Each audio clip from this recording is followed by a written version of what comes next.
What's up, you sweaty nerds and greasy degenerates?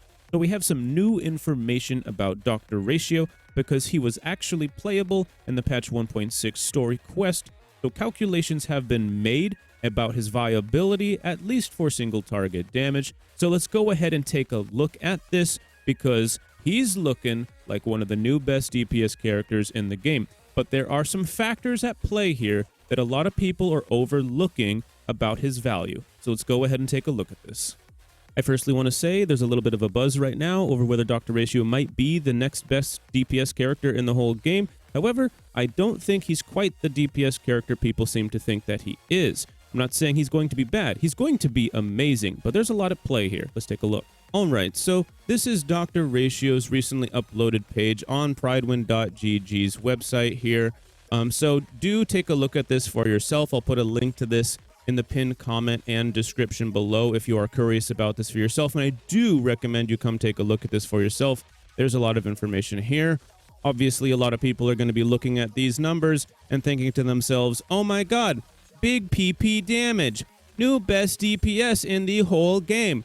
Yay, wow, oh my god, new best DPS. There's a lot of things that we need to break down here that people are not factoring into this. So just calm down, everybody, okay?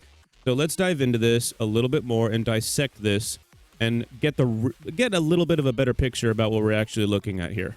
So yeah, you see almost 700,000 damage at E0 with 9 skill points used. You see 2 million damage here with 12 skill points used at E6, which is insane. These numbers are pretty darn good. What's being used in the simulation is cruising in the Stellar Sea.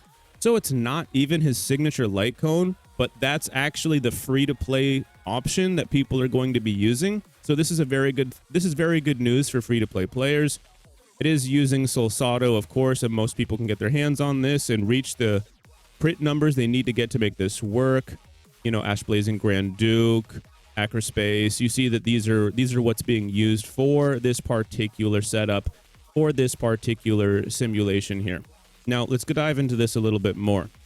It says, don't use the damage output calculations as an indication on who is worth pulling or investing, as those are just simulations, and in day-to-day gameplay, there's a lot of variables. Okay?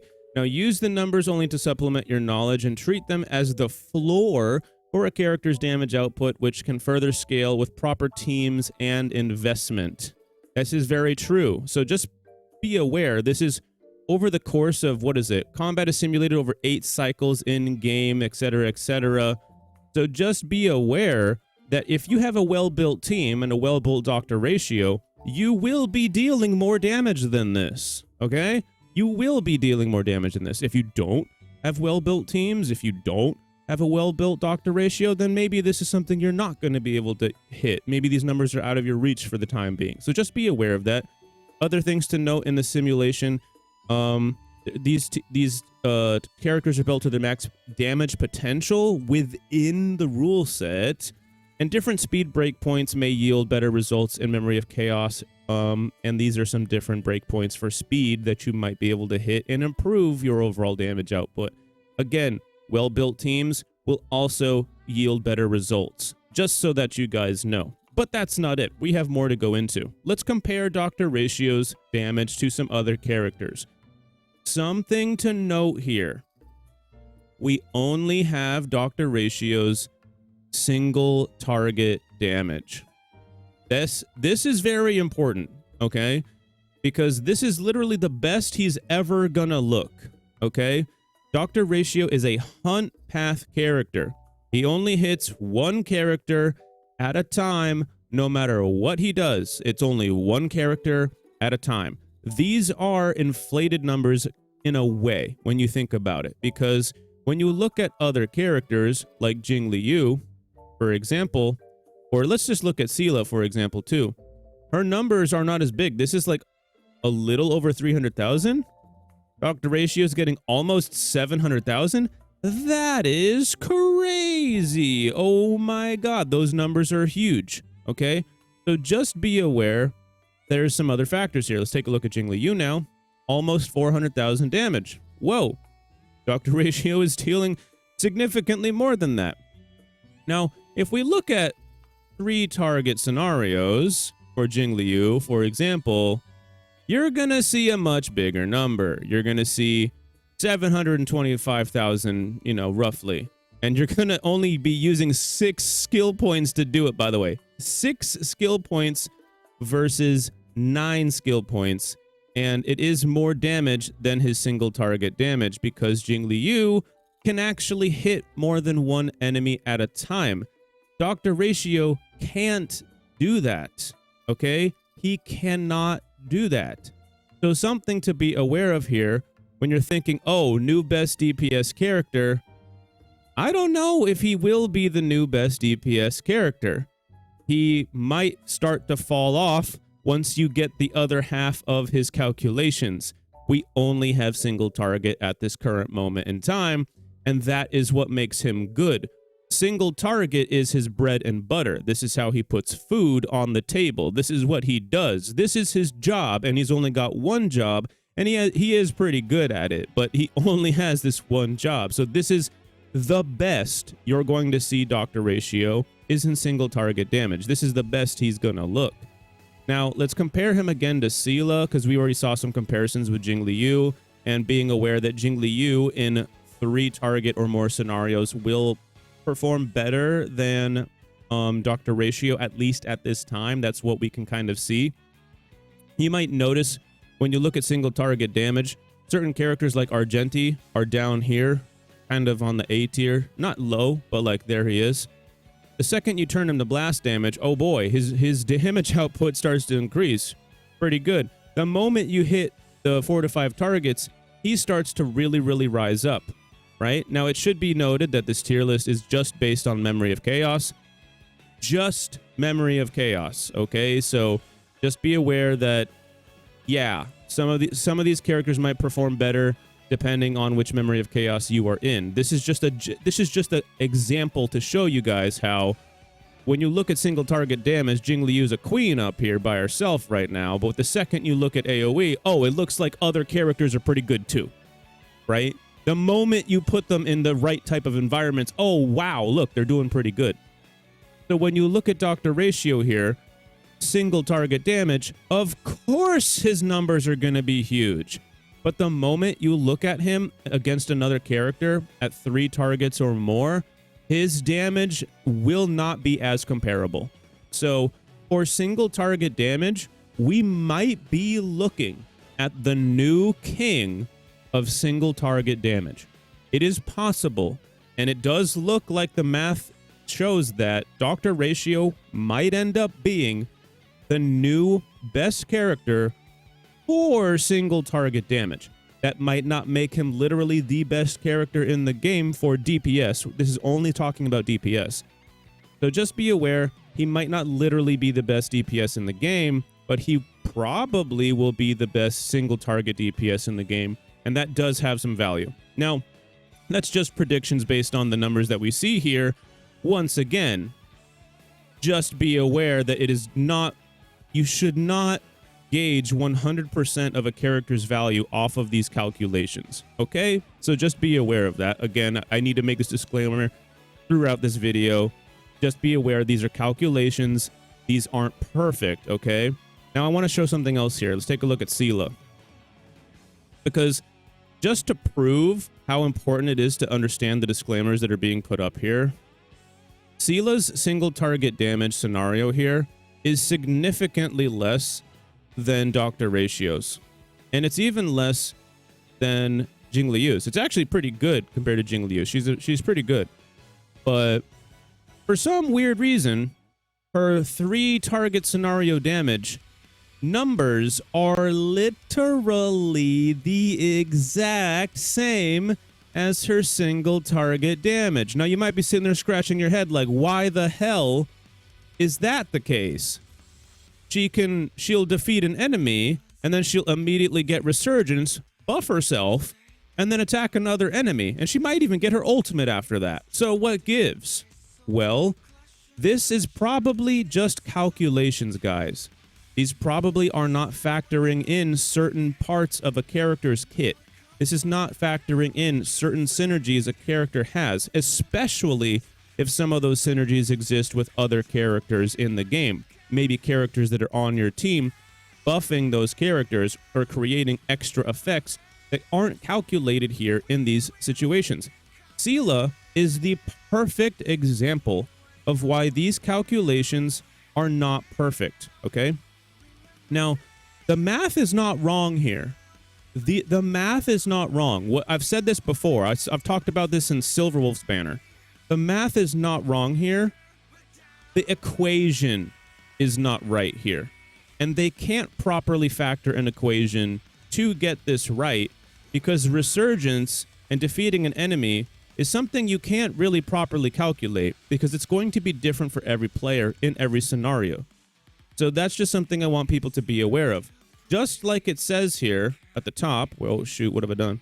Just like it says here at the top, think of this as a floor, and you can actually scale this better with proper teams. So just be aware, you can make a better team than what you see here.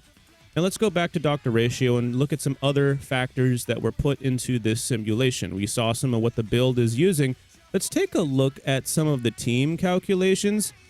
And another disclaimer that needs to be very importantly pointed out here. So, as you can see, what the hell happened?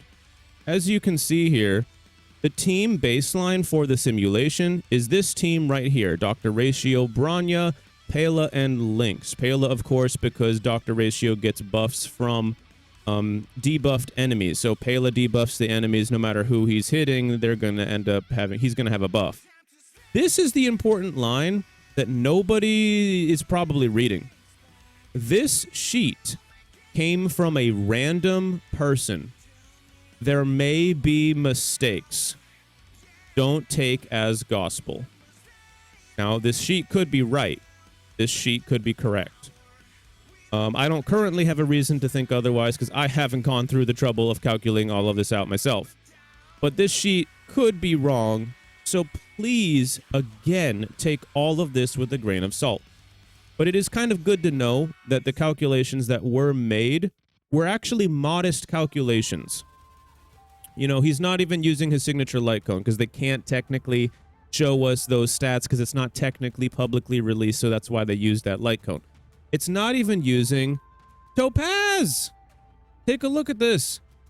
His best team is Topaz. We already knew that, though, right? We didn't need anybody to tell us that Topaz was his best team. Everybody knows that Topaz and Dr. Ratio are going to be best buddies. These two get beers on the weekend and talk about their families and hang out. These two are buddies, okay? These two are lifelong friends, okay? They have a special bond. They deal a lot of damage when they hang out together. I mean, look at this. Let's just look at this right here. These values right here. Between team 2, 3, and 4, the values are virtually the same. They are very, very close to each other. They're less than 100 apart from each other. When you look at the best team, which is Topaz, Dr. Ratio, Ruan Mei, and Lynx, you see that the number is significantly higher. Like, what, 500 higher than the rest of these. That's a pretty notable amount in comparison to the rest. So I just wanted to point out that this team right here, this second team you see here, this is the team used for the simulation. Actually, no, it's not. My bad. This third team here is the team used for the simulation, because this is more, I guess you could say, free-to-play friendly in a way. Not everybody has a Bronya, so it's not 100% free-to-play friendly, but a lot of people do have Bronyas, so you know what I mean? A lot of people will be able to build this team. A lot of people will be able to build what you see here for the simulation. So I just wanted to point that out. I wanted to point out that this information, you know, could be a little bit wrong. It probably isn't that far off. Even if it is off, it could actually be right. But I just wanted everyone to know that Dr. Ratio is looking like a very, very powerful character. I don't want anyone to get the wrong idea, but I do want people to understand that we only have one variable in front of us right now. We do not have everything in front of us, And there are a lot of factors at play when we're actually in combat with the game. In fact, your doctor ratio will probably be better than what you see here.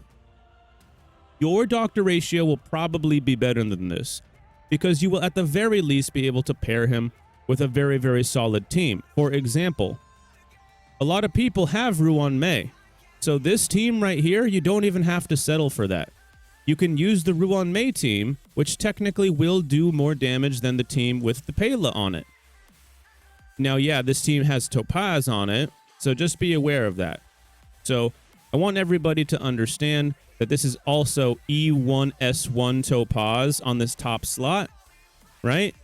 This bottom version of Topaz, this is E0S1 Topaz. So something to be aware of there is that there's a lot of factors in play, and everybody needs to actually factor these things in when they're looking at this information, rather than just see, oh my god, 2 million damage, big PP, bigger number, better person, and just stop at that, right? Like, obviously, you need to think about everything that's at play here. Now, again, don't get it the wrong way. Doctor Ratio is going to be strong. Okay, Doctor Ratio is going to be a very, very good character in this game, but I want people to be aware of all of the factors that are going on here and not to get fooled, because nobody's trying to actually fool you, but it can be deceiving looking at a number like this, not realizing, oh, this is only for single target, and it doesn't even include the 3-target scenario where Jingliu is already outperforming him.